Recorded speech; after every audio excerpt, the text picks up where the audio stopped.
प्रिय विद्यार्थियों, online classes में आपका स्वागत है। देखिए, ये जो मैं पद पढ़ाने जा रहा हूँ, ये कबीरदास द्वारा रचित पद है। इसमें बाह्य आडंबरों का खंडन किया गया है। धर्म एवं भक्ति भावना के संबंध में जो प्रचलित मतवाद हैं, उन मतवादों का विरोध किया है। तो इस पद में कबीरदास जी ने संसार में जितने भी विभिन्नता भेदभाव है, मतवाद हैं, उन मतवादों का खंडन किया है, बाह्य आडंबरों का खंडन किया है। देखो, पहले इस पद को हम पढ़ते हैं। पंडित बाद बदनते झूठा, पंडित बाद बदनते झूठा, राम कहाँ दुनिया गति पावे, शान कहाँ मुख मीठा, पावक कहाँ मूस जे दहाजे, पावक कहाँ मूस जे दाजे, जल कहीं तृषा बुझाई, भोजन कहाँ भूस जे भाजे, तौ सब कोई तिर जाई, नर के साथ सुआ हरि बोले, हरि परिताप न जाने, जो कबो उड़ जाए जंगल में, बहुरी न सुरते आने, साची प्रीति विषय माया सु, हरि भगतन सु हासी, कहे कबीर प्रेम नहीं उपजो, बांध्यो जमपुर जासी। तो देखो, इसमें कुछ कठिन शब्दार्थ हैं, इनको मैं बता देता हूं।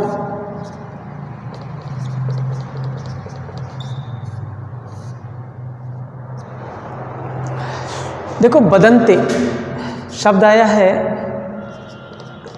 बदंते का मतलब होता है कहना या कहता है।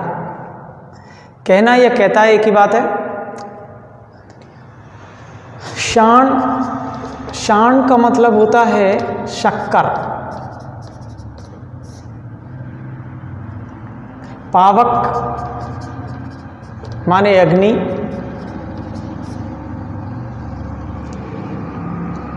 तृषा,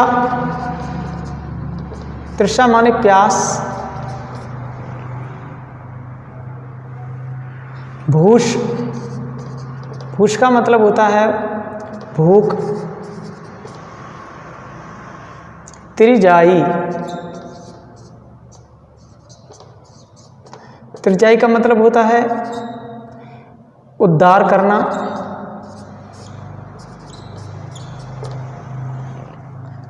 सुआ, सुआ का मतलब होता है तोता,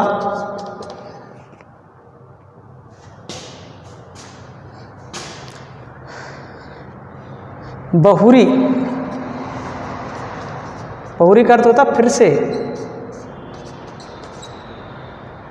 सुरते, सुरते कहते हैं याददाश्त को, स्मरण को,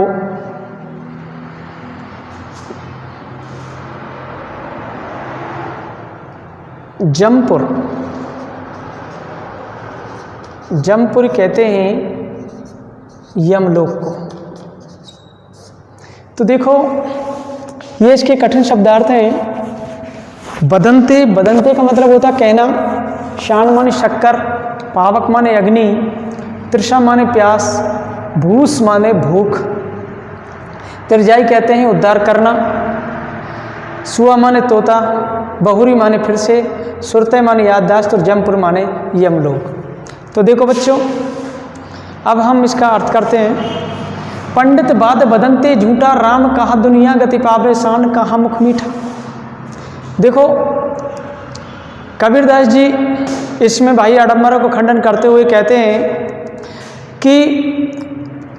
हैं कि जो पंडित होते हैं, इस पद में पंडित होते हैं, और पंडितों ने जो दुनिया में ढोंग कर रखे हैं, उन ढोंगों का ही यह खंडन किया है।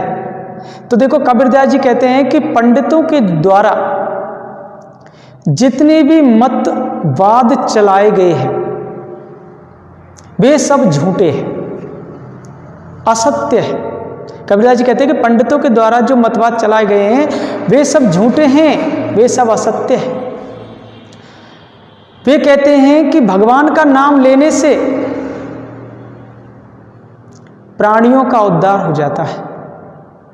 पंडित लोग क्या कहते हैं? कि भगवान का नाम लेने से राम कहा दुनिया गति पावे, शान कहा मुख मीठा। वे कहते हैं कि भगवान का नाम लेने से मनुष्य का उद्धार हो जाता है, उन्हें परम गति मिल जाती है, मोक्ष मिल जाता है। परंतु ये सब जो उनका कथन है वे सब झूठे हैं, असत्य हैं, मिथ्या है। इसी प्रकार शान कहा मुख मीठा, कवि कहते हैं कि इसी प्रकार जो शक्कर होती है, शक्कर कहने मात्र से कहने वाले का मुख मीठा नहीं होता है। शक्कर कहने से ही शक्कर कहने वाले का मुख मीठा नहीं होता है।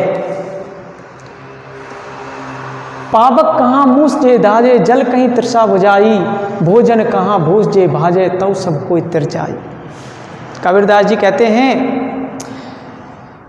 कि शक्कर कहने मात्र से अगर मुख मीठा हो जाता है, और अगर ऐसा होने लगे तो केवल आग कहने से ही पाम जल जाए, शक्कर कहने से मुख मीठा हो जाए, आग कहने से पैर जल जाए, और जल का नाम लेते ही प्यास बुझ जाए, और भोजन का नाम लेते ही भूख दूर हो जाए, और राम नाम के उच्चारण से ही यदि किसी भी व्यक्ति का, किसी भी मनुष्य का उद्धार हो जाए, तो कहने का भाव यह कि शक्कर कहने से मुख मीठा नहीं होता है, उसके लिए शक्कर का खाना जरूरी होता है, तब जाके मुख मीठा होगा। और इसी प्रकार भोजन का जो नाम लेते हैं, तो भोजन के नाम लेने से भूख नहीं मिटती है। भूख तभी मिटेगी जब हम भोजन करेंगे, हमें शांति तभी होगी जब भोजन मिलेगा।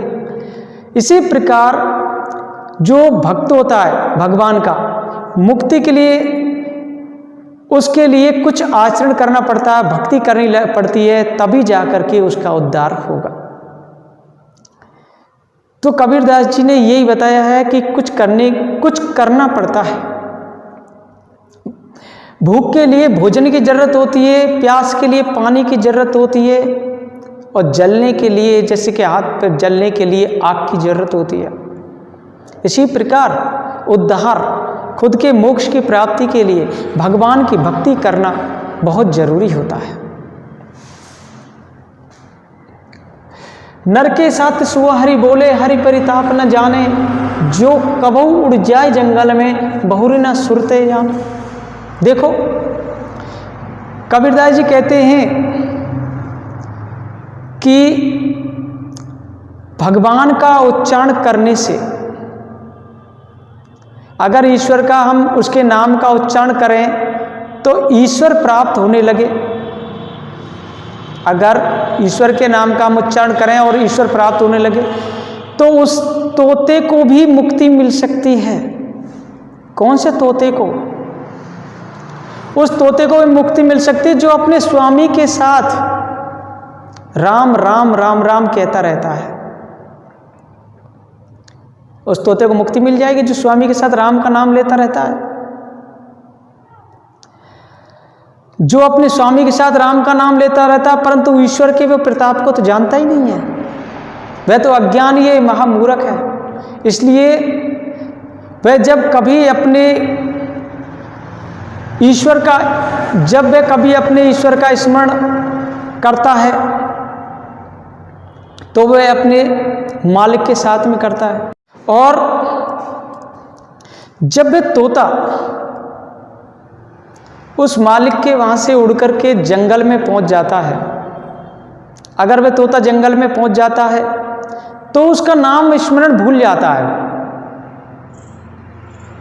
नाम स्मरण, वह तोता नाम का स्मरण करना ही भूल जाता है। तो कवि कहते हैं कि तोते के समान अज्ञानी लोग भगवान का नामोच्चारण करते भी रहें तो उससे उसका उद्धार नहीं होता है। इसके परमात्मा तत्व का साक्षात्कार और उसके पवित्र आचरण करना बहुत जरूरी होता है। उसकी भक्ति करना बहुत जरूरी होता है। तो तत्वज्ञानी है, अपने मालिक के साथ मालिक कह रहा राम राम कह लेगा, पर वो राम के मर्म को क्या जानता है? नहीं जानता ना। उसी प्रकार अगर कोई व्यक्ति राम राम कहता है तो उससे उद्धार थोड़ी हो जाता है। उद्धार तो होगा जब उसकी भक्ति करेगा, उस ईश्वर को जानेगा, ईश्वर के विषय में जानेगा ईश्वर क्या है, तभी उसको मोक्ष की प्राप्ति होगी। ऐसे मोक्ष की प्राप्ति नहीं होती है। साची प्रीति विषय मायासु हरि भगतन सुहासी, कहे कबीर प्रेम नहीं उपजो बधो जमपुर जासी। देखो कबीरदास जी कहते हैं कि भगवान की भक्ति का बाह्य आडंबर करना, कोरा दिखावा करने वाले लोग होते हैं ना, वे बहुत ही अज्ञानी होते हैं। जो भगवान की भक्ति का जो कोरा दिखावा करते हैं वे बहुत ही अज्ञानी होते हैं। ऐसे लोग विषय वासना माया मोह में बहुत ही आसक्ति रखते हैं, लगाव रखते हैं, और वे भगवान के जो सच्चे भक्त होते हैं ना उनकी हंसी उड़ाते हैं। इसलिए ऐसे व्यक्ति यदि एकमात्र परमात्मा से प्रेम नहीं रखेंगे, उसका प्रेम पूर्वक भजन नहीं करेंगे, तो वे जन्म मरण के चक्र में पड़ करके उस नरक का ही निवास करेंगे, यमलोक को ही जाएंगे। उसे स्वर्ग नहीं मिल सकता। ऐसे व्यक्तियों को जो सच्चे भक्तों का अपमान करते हैं और खुद भक्ति नहीं करते हैं, तो ऐसे लोग यमलोक में जाएंगे, उनके लिए कभी स्वर्ग के दर्शन नहीं होंगे। तो यमराज होता है ना, मरने के बाद में यमराज ले जाता है उसको, तो यमराज के जो दूत होते हैं ना उसे बांध करके यमपुर ले जाएंगे और उसे मुक्ति कभी नहीं मिलेगी, क्योंकि आवागमन के जो कष्ट है उसे भोगना पड़ेगा उसे। ये कवि कहते हैं कि जो ये झूठे आडंबर हैं, ये आडंबर हैं, तो आडंबरों से दूर रह करके ही पवित्र मन से भक्ति करनी चाहिए, तभी हमें मोक्ष की प्राप्ति होगी। बिना सच्चे मन से भक्ति किए बिना मोक्ष की प्राप्ति नहीं होती है। कहते हैं कि जो धर्म के ठेकेदार होते हैं ना, धर्म के ठेकेदार बनने वाले जो पंडित होते हैं उन पर इसमें तीखा प्रहार किया गया है, और जो ज्ञानवान व्यक्ति होते हैं भगवत भक्ति के लिए पवित्र आचरण का उपदेश दिया करते हैं, पवित्र आचरण का उपदेश देते हैं। इसमें कबीर का अक्खड़ और ओजस्वी स्वर भी व्यक्त हुआ है।